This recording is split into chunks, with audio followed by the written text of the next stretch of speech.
Questa sera Musumeci è venuto in aula per parlare sulla crisi di governo che lui stesso aveva creato. Vi ricorderete quando si è votato per i delegati alla presidenza della regione, quando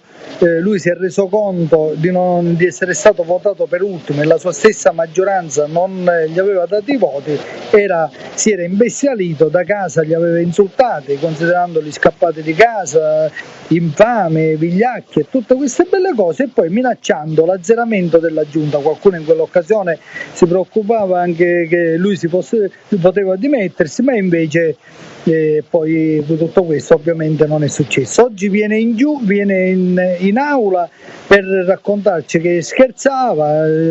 di fatto qualche tono in più può capitare, e che non c'è nessun azzeramento di giunta, gli assessori rimangono e che i partiti lo vogliono bene e tutte queste belle cose. Veramente una situazione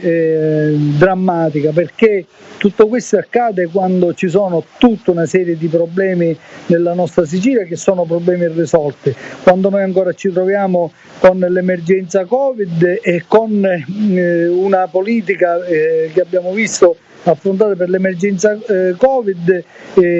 davvero disastrosa, con tutto quello che abbiamo visto con i tamponi, con tutto quello che abbiamo visto con le USCA, con tutto quello che stiamo vedendo per la mancanza delle riforme che aspettavamo in questi anni, anche perché ecco, lui è venuto in aula, ha parlato 10 minuti della crisi che non esiste, che lui stesso aveva creato, e dopodiché ha iniziato a parlare di Europa, di fondi che verranno, di risorse che ci sono, che ci saranno e di tante cose che si devono fare, dimenticando che non siamo all'inizio della legislatura che deve promettere, ma che siamo alla fine, che dovremmo dire le cose che sono state fatte.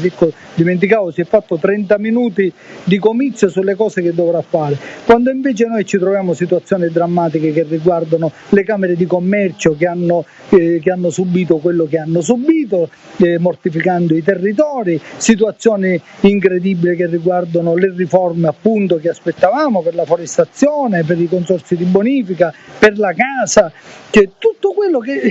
si doveva fare in questi 4 anni e non si è fatto. Alla fine abbiamo perso un giorno di tempo, ci hanno fatto perdere un'altra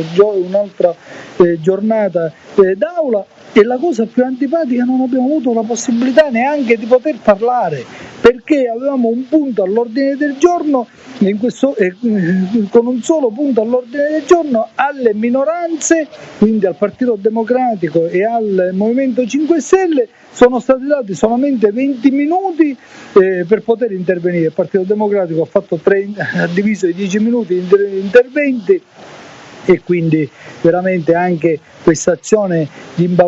cercare di imbavagliare le minoranze. E per fortuna stiamo finendo, per fortuna rimangono pochi mesi e completeremo e chiuderemo questa esperienza, che è veramente un'esperienza drammatica che la Sicilia non merita.